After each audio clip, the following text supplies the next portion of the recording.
வணக்கம் friends, welcome to J C builders. இந்த வீடியோவில் நம்ம பார்க்க போகிறது கலவை மீதி கிடந்தால் என்ன செய்யலாம். அதாவது கட்டு வேலையாக இருந்தாலும் சரி, பூச்சி வேலையாக இருந்தாலும் சரி, கடைசியில் கொஞ்சம் கலவை மிச்சம் வரும். கட்டு வேலை இருந்துச்சுன்னா நம்ம 2 வரி போட்டு காலி பண்ணிடலாம். பூச்சி வேலையாக இருந்துச்சுன்னா ரொம்ப கஷ்டம். அந்த கலவையை வேஸ்ட் ஆகாமல் இருக்கிறதுக்கு என்ன செய்யணும் அப்படிங்கிறத இந்த வீடியோவில் பார்க்க போகிறோம்.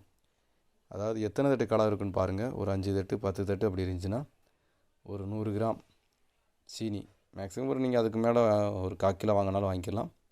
1/4 கிலோ சீனி வாங்கி, ஒரு 10 தட்டு இருந்துச்சுன்னா ஒரு 1/4 கிலோ சீனி வாங்கி நல்லா சுற்றி போட்டுட்டு நல்லா தண்ணி ஊற்றி நல்லா குழச்சி வச்சிட்டிங்க அப்படின்னா திரும்ப மறுநாள் நீங்கள் அப்படியே எடுத்து அப்படியே வேலை பார்க்கலாம், அப்படியே குழைக்கலாம். இப்போ பாருங்கள், நேற்று சீனி போட்டு வச்சது தான் நீட்டாக குழைக்கிறதுக்கு சூப்பராக அருமையாக வந்துடுச்சு. அதனால் கலவை வேஸ்ட் ஆகாது.